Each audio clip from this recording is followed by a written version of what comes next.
Boa tarde, meu nome é Giovana, sou aluna da disciplina de farmacotécnica e agora eu vou estar falando um pouco sobre os novos sistemas de liberação de fármacos. Esses novos sistemas de liberação de fármacos, eles consistem em modificações nas formas farmacêuticas já existentes, né? As formas farmacêuticas que a gente já está acostumado, e ela vem através da inclusão aí de novos sistemas de liberação, novas aplicações desse sistema, ou dispositivos especiais de liberação, né? E foi criada através das novas tecnologias aí, são modificações muito importantes para estar melhorando aí a terapia farmacêutica. E o desenvolvimento desse novo sistema, ele é fundado na promoção das ações terapêuticas do fármaco e na minimização dos efeitos tóxicos, uma vez que a substância ativa ela vai estar sendo direcionada nas proximidades da célula-alvo, vai estar então aumentando a sua quantidade, a sua persistência na atuação na célula-alvo e vai estar reduzindo essa exposição das células não almejadas, né? Que acontece quando a gente usa a terapia tradicional. A composição desse sistema ele varia muito, né? Desde derivados de substâncias naturais, como gelatina, açúcares, até polímeros mais complexos. E os novos sistemas eles podem incluir tanto mecanismos físicos quanto mecanismos bioquímicos, né? Alguns exemplos dos mecanismos físicos que estão relacionados aí à liberação controlada dos fármacos é a inclusão da osmose, difusão, erosão, dissolução e eletrotransporte. E um exemplo bioquímico são os anticorpos monocloidais, a terapia gênica, os sistemas de vetorização, sequestrantes de fármacos poliméricos e as lipossomas. Eu trouxe essa imagem aí abordando um pouco aí a osmose para poder ficar mais. E alguns benefícios aí do sistema de liberação de fármacos é a melhor adesão do paciente, a incrementação dos resultados da terapia, a redução dos efeitos adversos, como eu já falei, a atuação do fármaco vai ser mais específica, a evitar os custos de intervenção, como os serviços laboratoriais, né? Vai estar permitindo ao paciente também receber a medicação em ambulatórios, então vai ficar mais fácil. E também possivelmente vai reduzir o custo global com os usos de medicamentos, uma vez que há muito uso de medicamentos inadequados, né, e desnecessários.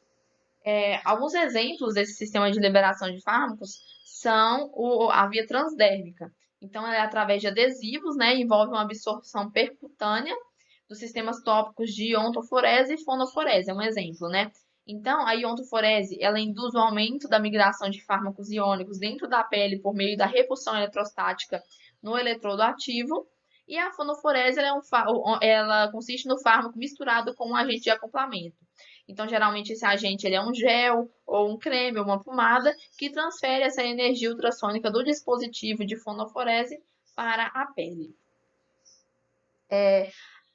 Os nanomedicamentos, eles consistem em formas farmacêuticas que contêm um fármaco em nanoescala ou associado a um nanoadjuvante com ação farmacológica específica visando modular funções metabólicas e fisiológicas, né, de acordo com a Anvisa. E geralmente, os tratamentos tradicionais, eles não conseguem controlar o destino de um medicamento no organismo, né? Então, a molécula do princípio ativo, ela vai, de fato, se dirigir aos órgãos, tecidos e células com base nas suas características, né, físico-químicas, porém ela vai estar atuando de modo geral, né? Então, isso aí é um exemplo da dificuldade que se tem em tratar eficazmente muitos tipos de câncer, né? Porque a gente não tem aí um medicamento que atua especificamente naquelas células. Então, esse método de nanomedicamentos pode ser aí uma nova expectativa para o tratamento de câncer. E a chegada das nanotecnologias, ela permitiu controlar ainda no medicamento, no espaço e no menor tempo, né? Então, há um direcionamento específico dos tecidos, das células e até mesmo das organelas, que são os alvos aí dessa medicação. E como funcionam esses nanomedicamentos? Eles funcionam a partir de nanovetores, que são dedicados aí ao transporte, né, desses medicamentos, e permitem introduzir no centro das células os medicamentos, de maneira que ele não se acumule, né? Então, por exemplo, esses nanovetores, eles são constituídos de ligandes específicos, capazes de reconhecer os marcadores na superfície das células doentes, né? E eles vão lá, então, e vão liberar esse princípio ativo. O tamanho desses nanovetores, eles são semelhantes a um vírus, então dá aí essa grande afinidade, essa grande possibilidade de trabalhar numa única célula, né? Por causa do seu tamanho. O objetivo da nanomedicina é o desenvolvimento racional, né, da liberação controlada e dirigida de fármacos com uma concentração adequada no alvo específico, né? Então, é um tipo de medicamento inteligente aí. E as vantagens desse sistema é o menor uso do medicamento, né? A redução da dosagem, a seletividade em relação ao alvo biológico, em comparação com a terapia tradicional, e os reduzidos efeitos colaterais, como eu já disse, né? Vai estar atuando aí somente nos locais específicos, não vai estar tendo aquela atuação sistêmica, e a liberação controlada, né? É um dos grandes objetivos aí, uma vez que ela evita os picos de dosagem e vai estar diminuindo os efeitos tóxicos dessas. A nanoestrutura associada ou envolta a uma substância ativa é o chamado nanocarreador, né? Ele é capaz de transportar ou direcionar esse medicamento a um alvo específico, onde esse medicamento vai estar agindo com liberação controlada. Esses carreadores, eles podem ser tanto micrométricos quanto nanométricos, e eles são capazes de modular a liberação com alto grau de especificidade e por isso eles são muito mais eficazes, né? Para a produção desses nanocarreadores, sempre é procurado substâncias que sejam biocompatíveis, né? Uma vez que a gente tenta minimizar os possíveis problemas que pode haver aí na aplicação em humanos, né? Aí eu trouxe aqui alguns exemplos desses nanocarreadores. Aqui são também alguns tipos de nanocarreadores, e esses nanocarreadores eles são muito úteis, uma vez que 40% das moléculas farmacologicamente ativas descobertas atualmente, elas são rejeitadas principalmente devido à reduzida solubilidade e biodisponibilidade que ela tem. Então, para contornar esses problemas, são criados aí os nanocarreadores que vão estar levando essa substância ao seu lugar de ação com mais facilidade, né? Alguns tipos aí são as nanopartículas metálicas, as de cerâmica, as micelas, lipossomos, dendrímeros, nanopartículas virais, conjugados fármaco polímero, conjugado proteína polímero, nanotubos de carbono, entre outros. Então, eu trouxe aqui uma imagem ilustrativa, eu vou estar falando melhor de alguns deles agora. Um exemplo aí de nanocarreador são os lipossomas, né? Eles são estruturas vesiculares que têm um interior aquoso, né? E tem uma ou mais bicamadas lipídicas, sendo então unilamelares ou multilamelares. E elas podem também conter colesterol para aumentar essa rigidez desse nanocarreador, né? Uma das principais vantagens é que ela com essa possibilidade de encapsulação desses fármacos, seja do fármaco, seja do agente de diagnóstico, ele pode ser tanto hidrofílico quanto hidrofóbico, né? Ela abrange esses dois tipos de. Os polimerossomas ou as micelas poliméricas, né? Elas são consideradas análogas às lipossomas, uma vez que elas têm uma estrutura bem parecida, né? Tem também a bicamada lipídica e elas são formadas a partir da autoagregação do copolímeros anfifílicos, né? Eu trouxe aqui uma imagem também ilustrativa para ficar melhor o entendimento. Também a gente tem um exemplo aí que são as nanocápsulas ou nanosferas, né? Que são compostas de um interior oleoso rodeado por uma monocamada polimérica. Elas são muito úteis na encapsulação de fármacos hidrofóbicos, né? Uma vez que tem o interior hidrofóbico, né? E também são utilizadas como filtros de proteção solar em ativos, né? Então, aqui eu trouxe também uma imagem ilustrativa para entender melhor como que é o núcleo oleoso dele aí e o recobrimento polimérico. Também as nanopartículas lipídicas sólidas ou carreador lipídico nanoestruturado. São dois tipos aí, que assim como as lipossomas, elas incluem a possibilidade de carrear fármacos de diferentes características, né? Tanto hidrofílicos quanto hidrofóbicos. E apresentam em sua composição esses recipientes lipídicos, né?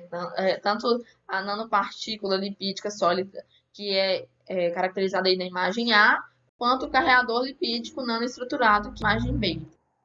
A gente também tem nos nanocarreadores as nanopartículas metálicas, que elas podem ser elaboradas a partir de diferentes materiais, por exemplo, aí o ouro, que ele é utilizado muito na terapia do câncer, a prata, que é usada como agente antimicrobiano, o óxido de carbono, que é aplicado em bioimagem, biosensibilização, na terapia fototérmica, né, em agentes de diagnóstico, e o óxido de titânio e o óxido de zinco, que são comumente usados em produtos de formulações contendo filtro solar, né? Então, eu trouxe aí uma imagem, por exemplo, aí de nanopartículas metálicas para vocês entenderem. Os dendrímeros também é um tipo de nanocarreador. Eles são macromoléculas, né, poliméricas ramificadas, formadas por três componentes. O núcleo, que está aí também mostrado na imagem em azul, as suas ramificações e os grupos terminais funcionais, né? Então, ele permite essa encapsulação de drogas através da conjugação devido à multifuncionalidade da rede dendrítica que ele apresenta, né? Então, a gente vê que ele tem vários dendritos, né? E é a partir daí que ele permite aí o carreamento das drogas. Também um exemplo são os nanotubos de carbono, que eles são nanopartículas formadas de uma ou várias camadas de carbono cilíndricos, né, com uma gama de propriedades diferentes. E essa estrutura simples de carbono ela é mais utilizada para a entrega direcionada de drogas, porque ela possui essa propriedade fototérmica, além da facilidade de absorção aí, né, uma vez que a sua estrutura é bem mais simples. E o uso desses nanomedicamentos no câncer é uma coisa que está sendo muito estudada atualmente, né? Pode ser aí uma revolução no tratamento do câncer, e uma vez que essa doença ainda é uma coisa muito preocupante, né? Ela é a causa de 13% das mortes mundiais atuais, sendo aí um total de 7,6 milhões de mortes, e a expectativa é de 13 milhões de mortes anuais, né, em 2030. Então, realmente é uma área que precisa de muito estudo. E nesse sentido, inúmeras estratégias elas vêm sendo desenvolvidas para tentar utilizar na terapia do câncer, né? E a maioria para tentar melhorar essa entrega do medicamento no lugar do tumor, né? Na célula cancerígena. E esse é um exemplo aí dos nanocarreadores, né? São realizados vários estudos aí para poder estar entregando esses nanomedicamentos diretamente no seu alvo, que são as células cancerígenas, para tentar tratar esse câncer aí da aproximadamente 150 drogas baseadas em nanotecnologia já foram desenvolvidas, algumas já foram aprovadas e outras ainda estão em estágio de desenvolvimento. E alguns exemplos aí são esses 5 medicamentos: a dexametasona, o 5-fluorouracilo, docetaxel, doxorubicina e o plaxitacel, dentre outros medicamentos. Esses são os mais utilizados, né? O paclitacel, ele é um agente anticancerígeno muito utilizado aí, né, para tratar inúmeros cânceres, tanto cânceres de mama quanto do cérebro, ovário e pulmão. Ele é insolúvel em água. Então, para ser utilizado, ele tem que ser solubilizado em outra substância. Um exemplo aí é o Cremopor e o etanol, né? Mas estudos viram que através das nanopartículas, através do uso do nanomedicamento, esse medicamento ele tem uma eficiência 13 vezes maior do que a utilização da droga livre solubilizada, como é a terapia tradicional, né? Então, a gente vê aí que os nanomedicamentos realmente é muito mais eficiente. A doxorubicina, ela é um anticancerígeno de largo espectro também, anfifílico, ou seja, ele consegue se dissolver em meios polares, né, tanto polares quanto apolares, e ele é administrado por via intravenosa para o tratamento de vários tipos de câncer.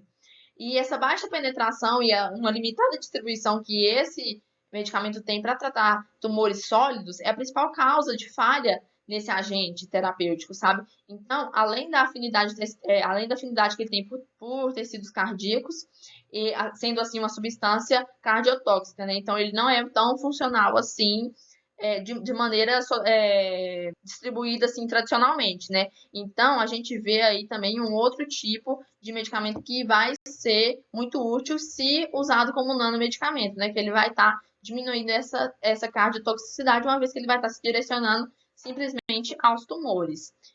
Porém, estão sendo realizados diversos estudos, né, para avaliar o uso dela também com outras drogas, como a cisplatina e o bevacizumab. Um terceiro exemplo é a docetaxel, que ela é usada também no tratamento de câncer, principalmente em carcinoma de mama, de pulmão, câncer maiores, e na próstata, na cabeça, pescoço e o adenocarcinoma gástrico. O mecanismo de ação desse medicamento, ele é baseado na inibição da mitose e na divisão celular, então ele pode causar também hipersensibilidade, nefrotoxicidade, retenção de líquido e neutropenia. E, contudo, a sua encapsulação em carreadores nanoestruturados, ele pode reduzir esses problemas e melhorar sua eficácia, como em qualquer medicamento, né, uma vez que ele está direcionado somente para a célula. Essas são minhas referências e muito obrigada.